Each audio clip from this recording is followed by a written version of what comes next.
Okay, I'm going to click on another version here, and I am going to use BibleHub.com.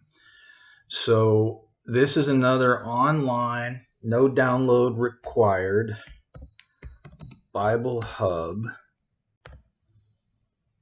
or Bub if you can't spell and think at the same time. BibleHub.com. So when you click on that, up comes the online version. And there is a downloadable version for this, but I find the online is just fine. If I want to search for First Corinthians, I start to type it. I'm just going to click on the first thing that comes up. And notice that it's bringing me a bunch of ads as well. So I'll close that down. I get the verses from all the translations.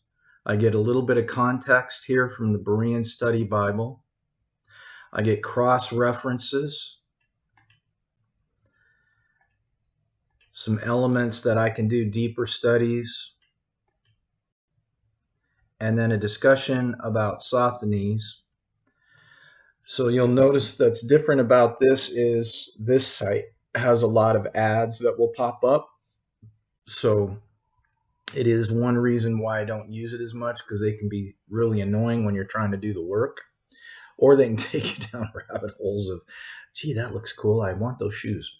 At least that's what my wife would do. 1 Corinthians 1:1. I'm going to go over to verse 5 since we've kind of been talking about verse 5 in the other videos. Here's the context. Same kind of outline. If I click on the NIV, now I'm reading it in just the NIV. If I want to see it in the interlinear, I can click interlinear, and it will bring me, just like in the other versions. I'm going to go to verse 5. Here's verse 5. Remember, we kind of poked around at you have been enriched. It's got the pop-ups to make rich, cause, to abound in, enrich, make wealthy. But this one also has a pretty cool little illustration of what does it mean? Is it, what's its tense, first person, etc. So it'll give you quite a bit of information about the particular word. I think this is just the illustration of the abbreviations, but if you are looking at NIV interlinear, and I can click for the chapter,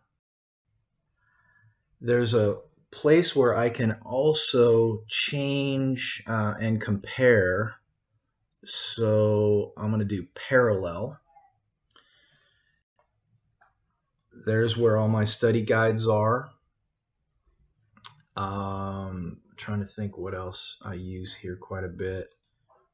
Strong's Concordance is here. You can see the words if we go to 1 Corinthians again. I have noticed that it does kind of lose where you were, where the other applications don't necessarily do that. If I go back to verse 5, if I go to Strong's, now I can scroll down to be enriched. There's that 4148. If I click on that, it takes me to the Strong's Concordance. This is something valuable. This is one of the things that I use. Speaking of shoes, it heard me. Google's listening. This is one that I do use quite a bit to get a perspective of where is this word used and what does that mean? Does it mean anything at all, or is it something I should pay a deeper dive attention to? And as we get into some of the study styles and things later on this year, we'll start using some additional illustrations of study methods. but these are just the tools. So this is the Bible Hub. Again, 100% free. It does give you ads, which can be a little bit annoying, but it does have the Strong's Concordance, which is very valuable. So I will usually have it open and use it primarily for me. I use it for Strong's because it kind of loses track where you are as you're drilling through the different verses. Um, you may have to constantly type First Corinthians up in the bar to get it back to where you want it. But overall, very powerful tool. Greek, Hebrew, lots of translations, ability to see it in parallel. But the biggest advantage for me for this app is the Strong's Concordance.